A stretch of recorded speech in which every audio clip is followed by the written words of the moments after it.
Assalamualaikum, hi, welcome to my YouTube channel. Aceh here.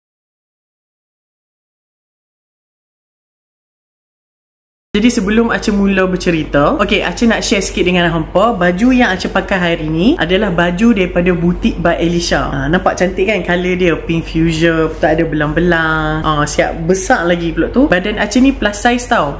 Depa ada baju untuk plus size. Jadi di butik by Elisha ni depa ada baju kurung, baju kebaya, baju kurung budak, blouse, jubah, dan depa ada baju untuk lelaki macam kurta dan juga baju Melayu. Ni Aceh share akaun Facebook, Instagram, Shopee dan TikTok depa. Dan Aceh share link dekat description untuk hampa senang nak tengok butik depa ni. Jadi kalau yang mana yang tak beli lagi baju raya untuk diri sendiri ataupun untuk family, untuk anak-anak, bolehlah hampa usah butik by Elisha ni. Sebab Aceh tengok dekat butik depa ni pun baju semua memang lawa-lawa, dan baju yang Aceh pakai ni pun sangat selesa, dan baju ni airless tau. So senang lah kalau macam orang yang jenis malas macam Aceh ni, yang tak suka air macam Aceh ni, senang pakai macam terus sarung je. Dan baju depa ni memang sangat murah, berkualiti dan murah. Jadi kalau hampa tak beli untuk baju raya pun, hampa boleh beli untuk macam pergi open house, pergi kenduri. Dan kalau ada yang student, boleh pakai baju kurung pergi kelas, boleh pakai untuk pergi kerja.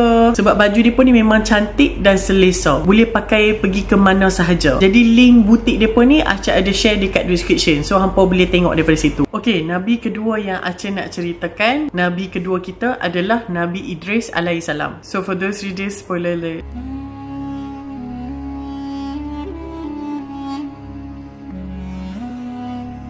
Nabi Idris alaihissalam ni adalah keturunan daripada Nabi Adam alaihissalam. Nabi Idris alaihissalam ni kira dia daripada keturunan Nabi Syekh. Selepas kejadian pembunuhan Khabil dan Habil, Nabi Adam alaihissalam dan juga Hawa melahirkan seorang lagi anak, iaitu Syekh. Syekh ni merupakan seorang Nabi juga. Kira Nabi Idris alaihissalam ni daripada keturunan Nabi Syekh. Nabi Syekh ni pula, dia ni memang ada rupa macam abang dia, Habil. Nabi Idris alaihissalam ni kira keturunan Nabi Adam alaihissalam yang keenam. Nabi Idris alaihissalam ni dilahirkan di Babylon dan ditugaskan oleh Allah Subhanahu Wa Taala untuk memberi peringatan kepada keturunan Khabil. Nabi Idris alaihissalam disebut dalam Al-Quran sebanyak 2 kali sahaja, iaitu surah Maryam ayat 56 ke 57 dan surah Al-Anbiya ayat 85 ke 86. Nabi Idris alaihissalam ni Allah dah mengurniakan anugerah kepada dia kepandaian ilmu pengetahuan, contohnya matematik, astronomi, menunggang kuda, dan juga dia merupakan manusia pertama yang pandai menjahit pakaian. Nabi Idris alaihissalam ni merupakan manusia yang pertama menguasai ilmu menjahit. Nabi Idris alaihissalam ni juga, dia ni merupakan manusia pertama yang mengguna pen. Jadi bila dia pandai guna pen, dia pandai menulis, dan dia ni pandai berbahasa dalam pelbagai bahasa. Nabi Idris alaihissalam ni, dia ni sangat mencintai ilmu pengetahuan, dan dia ni sangat pandai dan mahir dalam beberapa kemahiran. Macam Aceh sebut tadi lah, menjahit, menunggang kuda,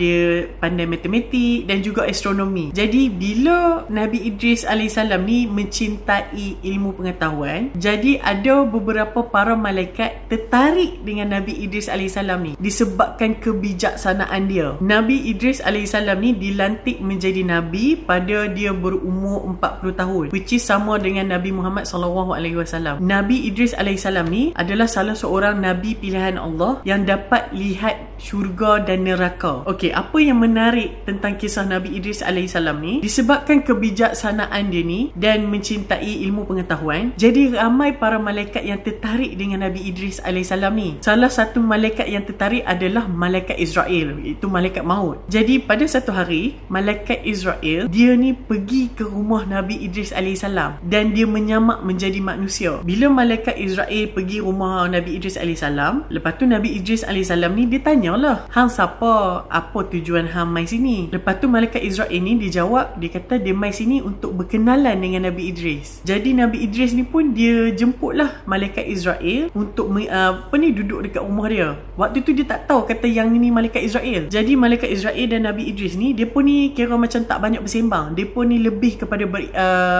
beribadah. Lepas depa macam berdua ni beribadah, sampai waktu nak makan, Nabi Idris alaihissalam ni pun dia dia jemputlah malaikat Israel ni dimakan. Nabi Idris kira sediakan makanan lah untuk dia. Tapi malaikat Israel dia kata, silakan makan dulu. Dia nak teruskan beribadah. Jadi Nabi Idris pun dia macam pelik. Dia ni tak makan. Tak apalah, Nabi Idris makan je lah. Lepas Nabi Idris makan, Nabi Idris pun teruskan beribadah. Sampailah waktu tidur, Nabi Idris AS ni pun dia sediakan tempat tidur nak bagi malaikat Israel ni tidur. Lepas tu bila Nabi Idris ni dijemput malaikat Israel, dia kata, ni aku dah sediakan tempat tidur, mainlah tidur sini. Lepas tu malaikat Israel pun dia kata, tak apalah, hang tidur dulu, aku nak teruskan beribadah. Jadi Nabi Idris pelik lagi. Dia kata, tadi tak makan, sekarang tak tidur pula. Tak apalah, Nabi Idris pun dia tidur. Sampailah keesokan hari dia, benda yang sama juga malaikat Israel ni buat. Disebabkan Nabi Idris AS ni seorang yang bijaksana, jadi Nabi Idris ni tertanyalah, hang ni siapa? Cuba bagi tahu. Lepas tu malaikat Israel pun jawab dengan lemah lembut. Dia kata, aku ni malaikat Israel, malaikat maut. Jadi Nabi Idris terus terkejut. Lepas tu Nabi Idris ni tertanyalah, jadi hang mai sini ni nak cabut nyawa aku ke? Malaikat Israel geleng. Dia kata, tak, aku mai sini memang aku nak berkenalan dengan hang. Jadi daripada situ Nabi Idris pun dia faham yang malaikat ni, para malaikat, dia suka mendekati orang yang beriman. Bila kita beriman, kita membuat satu ibadah, para malaikat ni suka berkumpul, suka mendekati orang-orang yang beriman. Bila Nabi Idris AS dah kenal siapa malaikat Israel ni, jadi Nabi Idris ni dia minta satu permintaan dekat malaikat Israel. Dia kata, boleh tak hang cabut nyawa aku, sebab aku nak tahu rasa sakit tu macam mana. Malaikat Israel terkejut dengan permintaan tu. Lepas tu malaikat Israel katalah, tak pernah lagi manusia minta aku cabut nyawa dia. Selalunya manusia ni takut aku cabut nyawa mereka. Dan malaikat Israel pun dia kata, aku tak boleh cabut nyawa tanpa keizinan daripada Allah Subhanahu Wa Taala. Jadi bila malaikat Israel mendapat keizinan tu, jadi malaikat Israel pun dia cabut nyawa Nabi Idris dan diletakkan balik. Okey, dekat sini ada dua jenis penceritaan. Ada satu cerita yang kata Nabi Idris AS tak rasa apa-apa, dan ada lagi satu cerita Nabi Idris kata sakitnya, sakit yang teramat sangat. Dia ada dua versi. Jadi malaikat Israel pun dia bagi tahu dekat Nabi Idris AS, dia kata, aku cabut nyawa hang tadi ni sangat lemah lembut. Kalau orang yang beriman dan beramal soleh, aku akan cabut nyawa dia secara lemah lembut. Kalau orang yang tidak beriman, bila aku cabut nyawa dia, dia punya sakit tu dia boleh rasa sampai ke hari kiamat. Bayangkan kalau kita sakit demam lah, satu hari pun kita dah tak tahan. Ni sakit dicabut nyawa, hang boleh rasa sampai ke hari kiamat. Kalau hang mati beribu tahun lah rasa sakit tu. Lepas tu malaikat Israel dia kata, kalau orang yang beriman, bila aku cabut nyawa dia akan rasa bahagia dan dia akan menikmati mati tu disebabkan hasil amal soleh yang dia buat. Lepas tu Nabi Idris AS dia minta pula permintaan kedua. Dia kata, boleh tak bawa aku pergi tengok neraka? Malaikat Israel terkejut lagi. Malaikat Israel kata, kami yang para malaikat ni pun takut nak tengok azab neraka. Macam mana hang boleh request nak tengok neraka? Nabi Idris ni dijawab, kata, sebenarnya aku pun takut nak tengok, tapi manalah nak tahu kalau aku tengok ni dapat mengukuhkan lagi keimanan aku dan boleh buatkan aku memperbanyakkan lagi amal soleh dan beriman kepada Allah Subhanahu Wa Taala. Jadi malaikat Israel ni pun dia bawa Nabi Idris ni untuk pergi tengok neraka. Buka je pintu neraka, kira macam nampak sekali imbas macam tu lah. Nabi Idris ni pengsan. Nabi Idris pengsan sebab punya dahsyat tak dahsyat seksa api neraka ni. Nabi Idris kata, dia tak sanggup tengok. Macam seksanya, teruknya. Malaikat yang jaga pintu neraka ni pun muka dia dah menggerunkan, dah menakutkan. Azab api neraka tu sangat dahsyat sampai dia tak mampu untuk tengok. Lepas tu Nabi Idris minta pula nak tengok syurga, dan malaikat Israel pun bawa Nabi Idris ni di syurga. Buka je pintu syurga, malaikat yang jaga pintu syurga ni muka dia sangat tenang, sangat lemah lembut. Tengok muka yang penyambut penghuni syurga ni pun dah dah rasa bahagia sangat-sangat. Bila Nabi Idris masuk syurga, Nabi Idris tengok keindahan syurga ni, dan Nabi Idris pun dia cakap subhanallah, subhanallah, subhanallah. Tengok air syurga yang jernih, lepas tu buah-buahan yang mewah, pokok-pokok yang bersalut emas dan perak, penghuni-penghuni syurga, pelayan-pelayan syurga ni yang semua yang handsome-handsome, cantik-cantik, bidadari-bidadari syurga. Lepas tu Nabi Idris dia minta boleh tak nak minum air syurga ni. Bila Nabi Idris nak minum air syurga tu, maka ramailah penghuni-penghuni syurga ni, bidadari-bidadari syurga ni sediakan air syurga ni dekat dia. Dan Nabi Idris AS ni pun dia menikmati air syurga tu dan mengucapkan Alhamdulillah, Alhamdulillah, Alhamdulillah. Kira Nabi Idris AS ni dia dapat meronda lah dalam syurga ni. Dia tengok macam-macam lah ada dekat syurga ni. Dia rasa bahagia, rasa best sangat. Lepas tu sampailah masa malaikat Israel ni dia ajak Nabi Idris ni balik ke bumi. Balik, nak hantar Nabi Idris ni balik lah. Dekat sini pun ada dua versi. Versi yang pertama, Nabi Idris AS ni dia tak mau keluar syurga, dia tak mau balik sebab dia dah rasa seronok dekat dalam syurga ni. Nabi Idris pun dia macam tak tahu nak buat apa kan. Jadi bila Allah tahu pasal benda ni, dan Allah Subhanahu Wa Taala pun dia bagi tahu dekat malaikat Israel, dia kata tak apa, sebab aku dah memang berjanji yang manusia ni mati hanya sekali saja.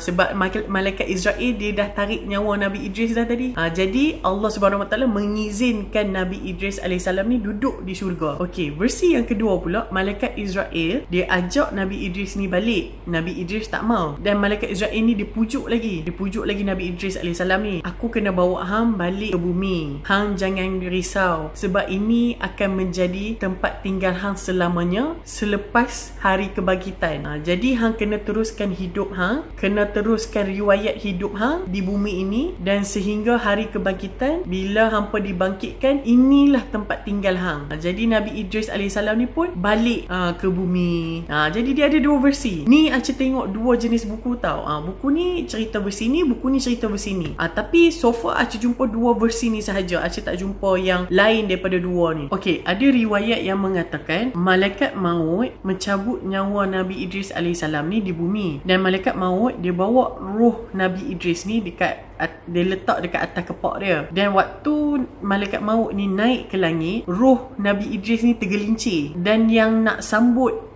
roh Nabi Idris yang tergelincir ni adalah malaikat Khalil. Lepas tu malaikat maut dia tanyalah malaikat Khalil, kata mana roh Nabi Idris? Lepas tu malaikat Khalil kata, oh, roh Nabi Idris ada dekat belakang kepak aku. Lepas tu malaikat maut pun dia kata, wah, benda ni sangat menakjubkan, sebab aku ni diutuskan oleh Allah untuk cabut nyawa dia. Lepas tu malaikat Khalil dia kata, cabutlah roh Nabi Idris AS ni di langit yang keempat. Lepas tu malaikat maut pun dia kata, macam mana aku nak cabut? Roh Nabi Idris ni dah jatuh balik ke bumi. Ada juga riwayat yang berpendapat di mana yang kata Nabi Idris AS ni diizinkan oleh Allah untuk tinggal di syurga. Kira tafsiran ni ada beberapa pendapat yang mengatakan benda ni macam perlu dikaji lagi. Jadi ada beberapa pendapat tentang bagaimana Nabi Idris ni wafat. Jadi kalau ada siapa-siapa yang boleh share tentang riwayat ni, boleh komen. Begitulah kisah Nabi Idris AS. Dan daripada kisah Nabi Idris AS ni, apa yang kita boleh pelajari adalah cintailah ilmu pengetahuan. Carilah ilmu pengetahuan. Kuasailah ilmu pengetahuan. Sebab ilmu pengetahuan ni sangat memberi manfaat kepada diri kita. Aceh nak minta maaf jika kisah Nabi Idris AS ni ada kekurangan dan kelainan. Aceh menceritakan apa yang Aceh faham daripada apa yang Aceh baca daripada buku. Dan kalau ada yang hampa nak share, hampa boleh komen.